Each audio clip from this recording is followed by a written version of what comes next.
அரசாங்க செலவில் அமைக்கப்பட்ட சோலார் பம்பு.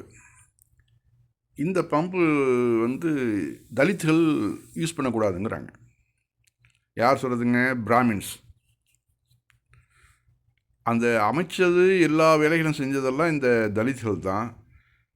நீங்கள் வந்து கை வைக்கக்கூடாது. அப்படி நீங்கள் சாப்பிட்டீங்கன்னா அது வந்து எங்களுக்கு தீட்டாயிடும். நீங்கள் கை வச்சதில் நாங்கள் சாப்பிட முடியாது.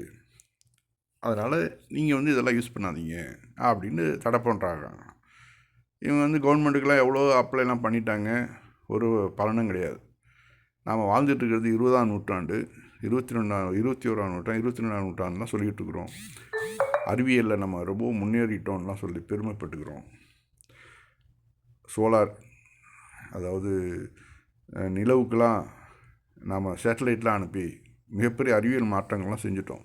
ஆனால் மனிதனை மதிக்கிற அந்த எண்ணம் வந்து நமக்கு உருவாக மாட்டேங்குதுன்னா பார்த்துங்க எந்த அளவு மோசமான நிலைமையில நம்ம நாடு இருக்குதுன்ட்டு. அதுவும் இந்த காலத்தில் இப்போல்லாம் யார் ஜாதி பார்க்குறா அப்படின்னு சொல்கிறவங்களுக்கெல்லாம் இந்த பதிவு ஒரு சமர்ப்பணம். जो सोलर टंकी लगी है आप लोग के बगल में जेस्ट है, इससे पानी पीते हैं आप लोग? नहीं, मना करते हैं पंडित लोग। क्यों? कि हमने करवाए हैं। पर ये तो सरकारी है ना? तो सरकारी बनी रहे तो कह रहे हैं कि हमारी है, हम अपने से गड़वाए हैं। बाल्टी पका गया है। प्रधान जी के फोन किए थे, ये बताइए कि क्या करवाया है। तो आई ना तो कहना कि नहीं वो करवाया, तो हम कल की काय बाल्टी हम लोग को फेंकवा रहा है। पानी का जब हुआ पड़ता है तो पानी लेने जाते हैं तो औरतों को, मेहरानों को, बच्चों को ग्रुप पे भगा देते हैं पंडित लोग। क्यों ऐसा होता है कि आप लोगों से कोई छूट बड़ा मानते हैं क्या? छूट बड़ा नहीं मैडम, वही बात है, थोड़ा वही बात है, थोड़ा वही बात है। वही मतलब थोड़ा नहीं समझ पाए, जैसे वो लोग समझते हैं कि ये तुम नीच हैं, वही जमात समझते हैं, इसलिए नहीं।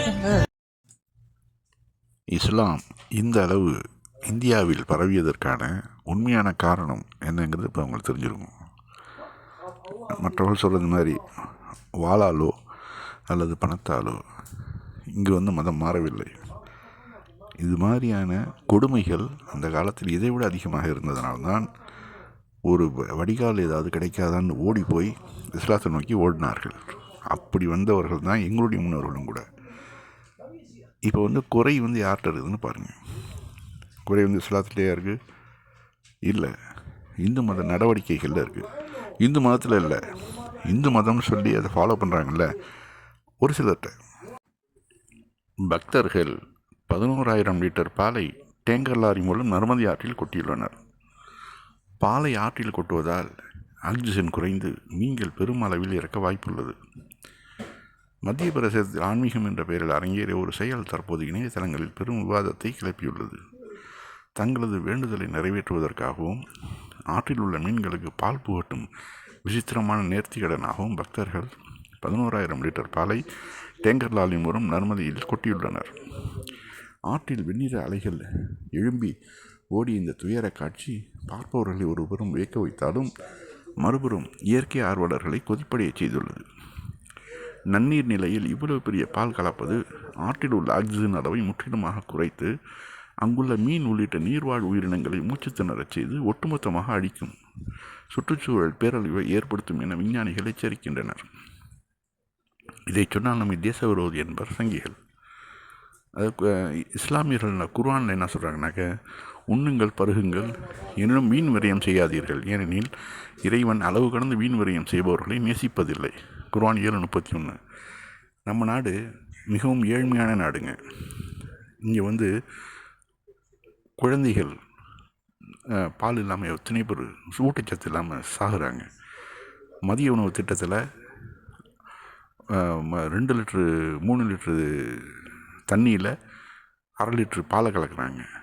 அதை கலந்து தான் கொடுக்குறாங்க. அந்தளவு வறுமையில் இருக்கக்கூடிய நம்ம நாட்டில் இது மாதிரி 11,000 லிட்டரை கொண்டு போய் ஆற்றுல கொண்டு போய் யாருக்கும் ஒரு பயன் இல்லாமல், இப்போ நீங்கள் கொட்டுறது வந்து அந்த மீன்களுக்கு கூட பயன் அளிக்காது. அங்கே ஆக்சிஜன் பற்றாக்குறைனால அவங்களாம் செத்து போகிறதுக்கு வாய்ப்பு உண்டு. இப்படிப்பட்ட நிலைமையில் ஏன் நமக்கு இந்த பிரச்சனை? இது வந்து அதாவது பக்திங்கிறது நம்ம அறிவை கொஞ்சமாக யோசிக்க வைக்கணும். இதனால் கடவுள் சந்தோஷப்படுவாரா? சுற்றுச்சூழல் சீராகுமா? எத்தனை மீன்கள் செத்து மிதக்கும் இதனால். இது சொன்னால் வந்து நம்மளை வந்து தேச துரோகிங்கிறாங்க. என்ன பண்ணுறது, உண்மையை நம்ம எடுத்து சொல்லாமல் இருக்க முடியுமா? அதனால் மக்களே கொஞ்சம் சிந்திங்க.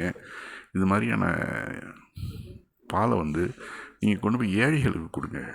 எத்தனையோ சேரிகள், தலித் மக்கள் வாழக்கூடிய இடங்கள், அங்கெல்லாம் வந்து தண்ணி, அதாவது பால் இல்லாமல் அந்த பிள்ளைகள்லாம் ஊட்டச்சத்து இல்லாமல் மெலிஞ்சு போய் கிடக்குறாங்க. அவர்களுக்கு கொடுங்க, புண்ணியமாக போகும். ஏன் இந்த மாதிரி காரியங்களை செஞ்சு உங்களையே நீங்களே ஏமாற்றிக்கிறீங்க? இது வந்து மிகப்பெரிய தவறான ஒரு முன்னுதாரணம். இது வந்து நம்ம வந்து கண்டிக்கிறோம் கண்டிப்பாக. ஈரானில் உள்ள சன்னி பள்ளி, நம்ம எல்லாம் நினச்சிட்ருக்குறோம் ஈரான் முழுக்க ஷியாக்கள் தான் சொல்லிட்டு. இல்லை, அங்கேயும் சன்னிகள் இருக்கிறாங்க. அவர்களுக்கான பள்ளிகளும் நிறையா இருக்குது. அதில் ஒரு பள்ளியை தான் நம்ம இப்போ பார்க்குறோம். இதில் கிட்டத்தட்ட 50,000 பேர் வந்து இதில் தொழுகலாங்களாம். அந்தளவு பெரிய பள்ளி. ஒரு சில கன்ஸ்ட்ரக்ஷன் இப்போ நடந்துகிட்டு இருக்குது, எக்ஸ்டெண்ட் பண்ணி.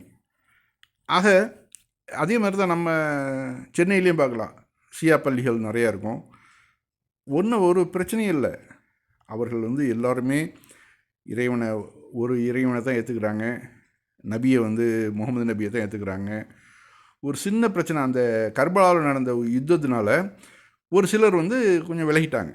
இதில் வந்து சூழ்ச்சி இருக்குது, இது வந்து அபூபக்கர், இவங்க உஸ்மான், இவங்கெல்லாம் சேர்ந்து சதி பண்ணிட்டாங்க அப்படின்னு சொல்லிட்டு ஒரு சின்ன குரூப் தான்.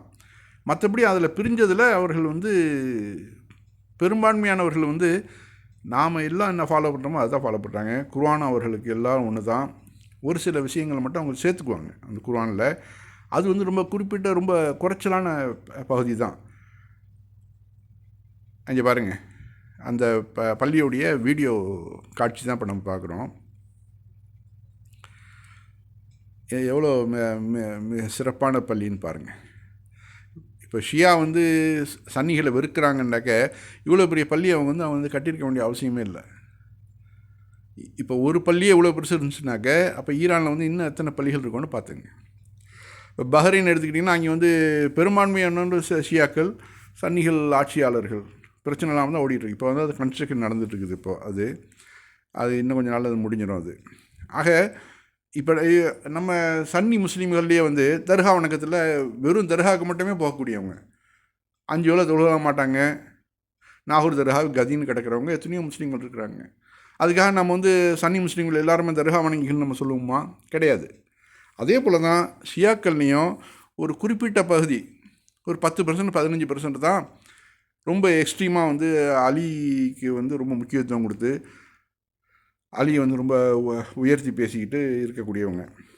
மற்றபடி எல்லாருமே வந்து ஒரு 80% 70% ஷியாக்கள் வந்து நாம் இப்போ எப்படி இருக்கிறோமோ அதே மாதிரி தான். ஒரு சின்ன வித்தியாசங்களோடு தான் இருப்பாங்க ஒழிஞ்சு பெரும்பான்மையான வித்தியாசங்கள் கிடையாது. அதனால் இப்போ இந்த ஈரான் போராட்டத்துக்கு பிறகு தான், போருக்கு பிறகு நானும் நிறையா ஷியாக்க வழிபாடுகள் அதெல்லாம் படிக்க ஆரம்பித்தேன். அதில் தெரிஞ்சுக்கிட்ட விஷயத்தில் இதுதான், குறிப்பிட்ட ஆட்கள் தான் ரொம்ப மோசமாக இருக்கிறாங்க. அவர்களை நம்ம வந்து திருத்தணும், அவ்வளோதான்.